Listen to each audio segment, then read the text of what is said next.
গণিত বিষয়ে যারা গণিতে খুবই দুর্বল, যারা আমাকে মেসেজ করেন, ভাই আমি গণিতে পাস করতে পারবো না, গণিতে অনেক ভয় লাগে, গণিতে করি নাই, আর কয়েকদিন সময় আছে, কিভাবে পাস করবো? আপনার শুধু তাদের জন্য আমার এই সাজেশনটা।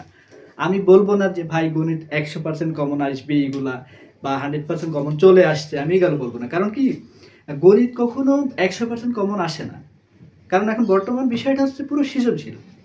আর এই সৃজনশীল কমন আসে ভাই, কিভাবে কমন আসবে? আপনার বোর্ড বইয়ে যে অঙ্কটা আছে সেই অঙ্কটা আসবে, কিন্তু অন্য কোনো টাইপে আসবে। মনে করেন আপনার বোর্ড বইয়ে আছে a plus b whole cube, আপনার সৃজনশীল আসবে x plus y whole cube বা p plus q whole cube. Just sense, আপনাকে এইগুলো ধরতে হবে ভাই। এইগুলো যদি ধরতেই পারেন তাহলে আপনি অঙ্কে ভালো ফলাফল করতে পারবেন। আর আপনাদের জন্যই আজকের আমার এই সাজেশন ক্লাস। আজকের সাজেশন ক্লাসটি আপনারা দেখতে পাচ্ছেন আমার বোর্ডে টাইটেল দেওয়া আছে যে শেষ মুহূর্তের প্রস্তুতি। আপনি শেষ মুহূর্তে কিভাবে পড়বেন, কতটুকু পড়বেন, কোন কোন টপিকগুলো পড়ে আপনি কমন পাবেন, আমার সেইগুলো নিয়ে আমার আলোচনা। তাহলে আসি আজকে ক্লাস শুরু করি। দেখেন, আমি বলছি প্রথমেই শেষ মুহূর্তের সাজেশন 2024 সাল। এখন আমি সাজেশনটা এইভাবে দিয়েছি যে আপনারা কিভাবে পাস করতে পারেন। খুব অল্প সময় আছে, বেশি সময় নাই, এইটুকু সময় আপনি প্র্যাকটিস করেন ভাই, পাস করবেন, ভালো কিছু করবেন। তাহলে শুরু করি। দেখেন, আমি প্রথমে বলেছি অধ্যায় 2। আমি অধ্যায় 2 এর অনুশীলনে 2.2 এর অঙ্কগুলো দিয়েছি। অনুশীলনে 2.2 এর কিছু উদাহরণ আছে। এই উদাহরণের মধ্যে ভাই কি আছে? উদাহরণে আছে 23 এবং 25 নম্বর অঙ্কটি খুব ইম্পর্টেন্ট। 23 এবং 25 নম্বর অঙ্কটি আপনি বোর্ড বইয়ে বারবার প্র্যাকটিস করবেন। এরপরে কি আছে স্যার? অনুশীলনী 2.2 এর 13, 14, 15, 16 নম্বর অঙ্ক। অনুশীলনী 2.2 এর 13, 14, 15, 16 খুব খুব ইম্পর্টেন্ট। এই টাইপের অঙ্ক আসবে, বাট একটু সেন্স ভাই, আপনি অঙ্কগুলো প্র্যাকটিস করেন, যাতে যে কোনোভাবে সৃজনশীল আসুক না কেন আপনি সেই সৃজনশীলের সমাধান করতে পারবেন ভাই। পরবর্তীতে আসি। পরেরটা হচ্ছে অধ্যায় 3। আমি বলেছি কি পূর্বের ক্লাসগুলো, আমি পূর্বের ক্লাসগুলো বলতে এটা বোঝাচ্ছি যে ভাই আমি হচ্ছে আপনাদের জন্য অনুশীলনী 3.1, 3.2, 3.3 এই অনুশীলনীগুলোর আমি একটি ক্লাস নিয়েছি। এই ক্লাসগুলো যেগুলো ক্লাস নিয়েছি সেই অঙ্কগুলো পড়বেন, সেই অঙ্কগুলো বারবার প্র্যাকটিস করতে থাকেন, দেখেন আপনি এর মধ্যেই কমন পাবেন। কিন্তু আমি বারবার বলছি ভাই হুবহু কমন পাবেন না, কিন্তু আপনার এই টাইপ ভিত্তিক অঙ্ক করেন, এখন কমন পাবেন। এরপরে আসি। এরপরে অধ্যায় 4। অধ্যায় 4-এ 2টা অনুশীলনী আছে। আমি 2টা অনুশীলনী টার্গেট করেছি, সেটা হচ্ছে অনুশীলনী 1 এবং অনুশীলনী 2। অনুশীলনী 1-এর 21 এবং 22 নম্বর অঙ্কটা। কেন আমি 21 এবং 22 নম্বর অঙ্কটা বললাম, তার পিছনে যুক্তি কারণ হচ্ছে যে আপনি অঙ্ক যেগুলো করবেন সেগুলো নিয়ে তো আপনার সৃজনশীল অঙ্ক হয়। অতএব আপনি যদি 4.1-এর 21 এবং 22 নম্বর অঙ্কের সৃজনশীলটা করেন, তাহলে দেখেন আপনি 100% এইরকম টাইপের অঙ্ক কমন পাবেন ভাই। এরপরে আসি অনুশীলনী 4.2 এর উদাহরণ 10 নাম্বারটা এবং অনুশীলনী 4-এর গ এবং 5 নাম্বার অঙ্কটা করবেন। এবার আসি ভাই অধ্যায় 9। এই অধ্যায় 9 হচ্ছে ত্রিকোণমিতি। কি বললাম? ত্রিকোণমিতি। ত্রিকোণমিতি অনেকের কাছে খুব কঠিন লাগে। আসলে কঠিন কিছুই না, আপনার প্র্যাকটিসের উপর ডিপেন্ড করবে। অঙ্ক কঠিন না ভাই, আপনি করেন না এই জন্য পারেন না, আপনি প্র্যাকটিস করেন, দেখেন পারবেন। এবার আমি আসি অধ্যায় 9-এর 9.1 অনুশীলনী। এটা অনুশীলনী 9.1-এর উদাহরণে 9, 10, 11 এবং কাজে কিছু অঙ্ক আছে, এই কাজগুলো করবেন ভাই। আপনার এমসিকিউ বলেন এবং সিকিউ বলেন, কাজ থেকে বা উদাহরণ থেকে অঙ্কগুলো আসে, কিন্তু আপনি বলেন যে এই অঙ্কগুলো তো আমার বই নাই। ভাই আপনি করেন নাই তো, আপনি করেন, দেখেন কমন পাবেন। তারপরে দেখেন বলছি যে অনুশীলনী 9.2-এর 9.3, 17, 21, 22 এবং 25। এটা হচ্ছে অনুশীলনী 9.1-এর, এটা হচ্ছে উদাহরণ 9, 10, 11 কাজ এবং অনুশীলনের যে অঙ্কগুলো আছে তার মধ্যে 17, 21, 22 এবং 25। এরপর আসেন অনুশীলনী 9.2। অনুশীলনী 9.2 এর উদাহরণ 14 বলে একটি অঙ্ক আছে। এই 14 নম্বর অঙ্কটা অনেক ইম্পর্টেন্ট, 14 নম্বর অঙ্কটি করবেন। এরপরে অনুশীলনে কি অঙ্ক করবেন? 23 নম্বর অঙ্কটা করবেন এবং 26 নম্বর অঙ্কটি করবেন। এই অঙ্কগুলো করবেন, দেখবেন এর মধ্যেই আপনার অঙ্ক আসছে, বাট আপনাকে প্র্যাকটিস করতে হবে কিভাবে সৃজনশীল হবে, কোন টাইপের সৃজনশীল হবে, আপনাকে সৃজনশীল সব প্র্যাকটিস করতে হবে। এরপরে আসেন অধ্যায় 10। এই অধ্যায় 10 হচ্ছে দূরত্ব ও উচ্চতা। এই দূরত্ব উচ্চতা বিষয়ে যে অঙ্কগুলো আছে ভাই কেমন অঙ্ক থাকে, যেমন কখন বলে গাছ ভেঙে পড়েছে কত ডিগ্রি কোণ উৎপন্ন করছে, এরপরে বলে যে মই দিয়ে উঠলে কত ডিগ্রি কোণ উৎপন্ন হলে কোণ নির্ণয় করতে বলে বা মান নির্ণয় করতে বলে। এই অঙ্কগুলো হচ্ছে আপনার অনুশীলনী 10-এর।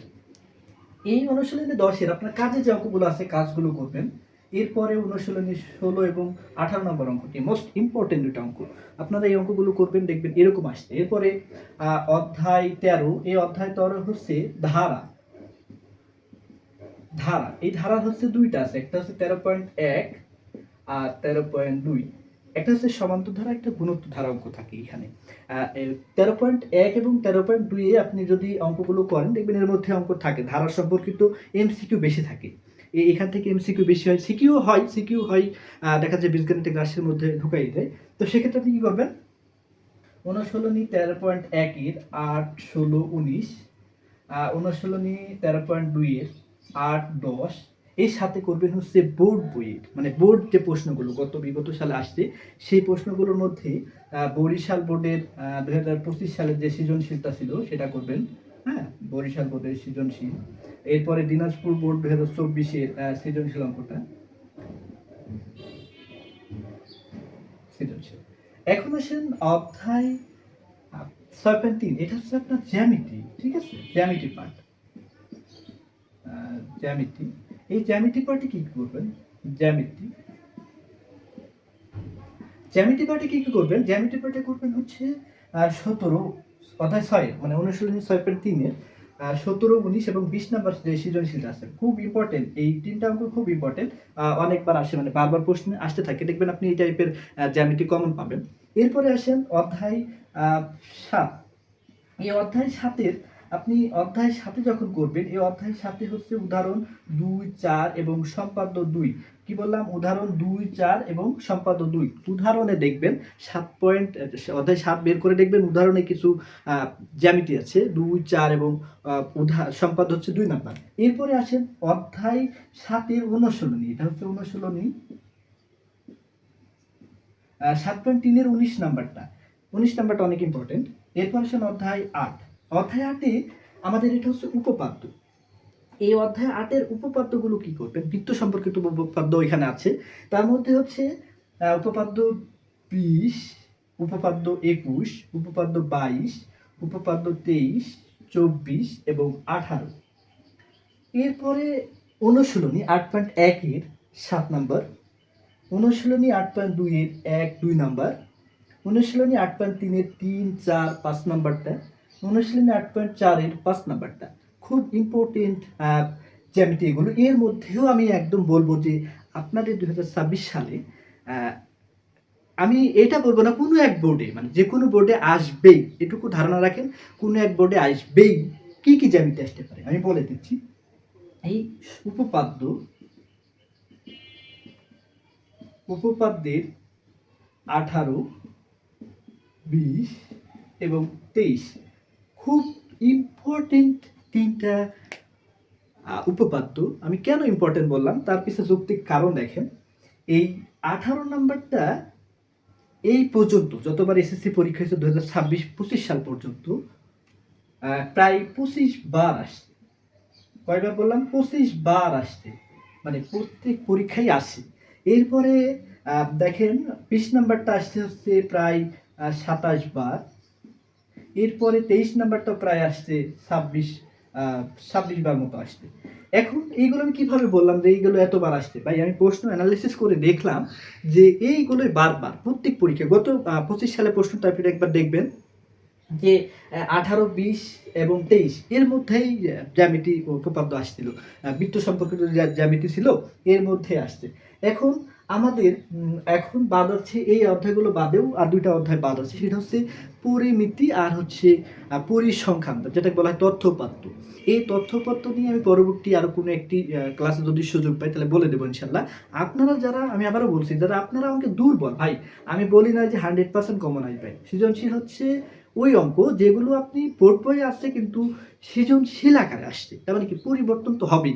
তার মানে আপনি এই অঙ্কগুলো, এই জ্যামিতিগুলোই আপনি প্র্যাকটিস করেন, আপনার অঙ্কে খুব সুন্দরভাবে লিখবেন, এর মধ্যে কমন আসছে ইনশাআল্লাহ। ধন্যবাদ সকলকে, পরবর্তী নতুন কোনো একটি ক্লাসে আপনাদের সাথে আবারও দেখা হবে। আল্লাহ হাফেজ।